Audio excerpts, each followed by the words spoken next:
So radar and scanning is a very fundamental mechanic. So many other careers are going to be based off of it. Not just combat, but policing, smuggling, mining, exploration.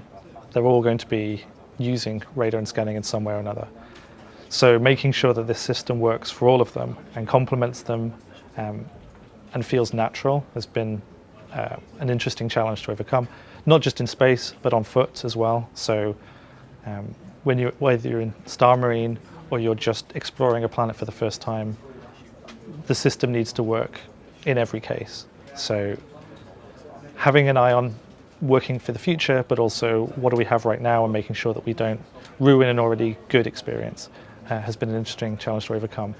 And something that we have, I think, at some point, 5 or 6 different disciplines are all contributing to making sure that we're not overlooking one area to make one other area better. So it's a continued system that's been in development and something that I think we're going to need the community's feedback on.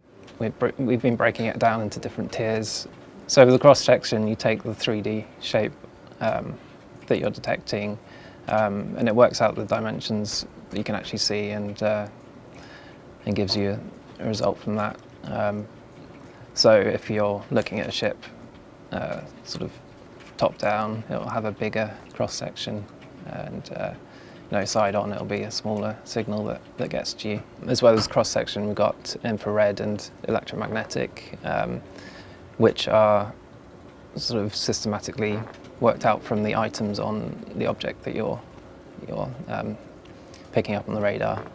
And so the different items draw different amounts of power and give out different amounts of heat, and that's all added together. And then the radar sort of looks at that signal and works out how much of it can see to determine whether it's detected or not. And for the FPS, we're thinking of adding, we're working on adding a decibel signal as well for sound. So if there's guys walking around a corridor or firing weapons, they'll be making sound, and that'll feed into the radar signal system, and which means we can use the same radar on a player as on a ship. It basically uses the same code under the hood. Yeah, fundamentally the ships and player radars are the same. Just because it's all systematic, and player characters, NPCs, all have items on them in the same way that ships do. They also emit infrared and EM in the same way, based on the power draw of their life support systems and helmets and weapons. So in the past we've had just passive radar on ships, and with Will's design we've been adding new features as well, which the active ping, which allows you to send out a pulse, which amplifies the signals that your passive radar might not be able to pick up.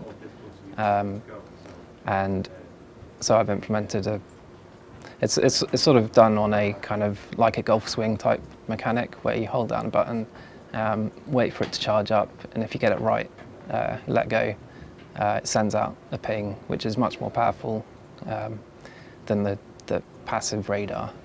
And that, with the active ping, the last quarter of the power up bar is the sort of sweet spot you've got to get. If you don't quite get there and let go too early, or if you don't let go in time, then that's when it sends out a really loud signal which other people could detect. And the guys in LA are going to be taking over this scanning and radar stuff and running with it. And it'll be good to see what they do. Up until now, we've had a system in place that works great for combat.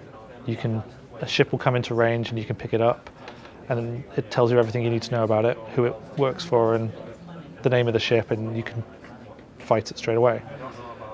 But moving forward, we're going to need to know specific information that you can gather from a scan, what its cargo is, things like that. we took the system and we started to implement some of those new features and make it more robust and future-proof. So when we start working on it for the future careers, that stuff's already as a really solid groundwork.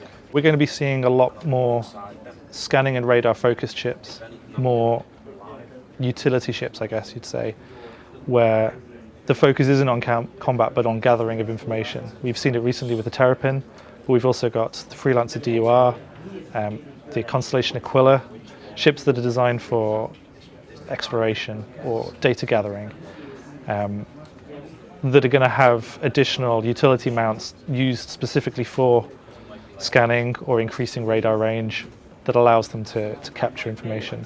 But also bounty hunters can scan a ship, look who's on board, find out their criminal status. But then also on the other side, smugglers need to be aware of this system so they know how to trick it, how to stay hidden. Spies need to know how to keep themselves quiet and disappear off radar. So it's a two system of I improve my systems one way and then this guy's then trying to quiet himself down. Well, one of the things we're looking at is the ability to scout ahead. So a ship might jump ahead, recon an area, gather information about what forces have been gathered, and then bring that back to the rest of the fleet, and they can make a valued judgment then of, okay, they're exposed on this side, or actually no, they're too strong, let's leave it. But it means that you can start to plan out larger attacks and have multiple stages of, oh, I've bought a Herald which allows me to gather information quickly and run, but maybe not fight. But now there's a value in having those recon ships as part of your fleet, as part of your group's collection. And also, if you don't want to fight it yourself, you can sell that information to the police or to other gangs who may want to act on that information.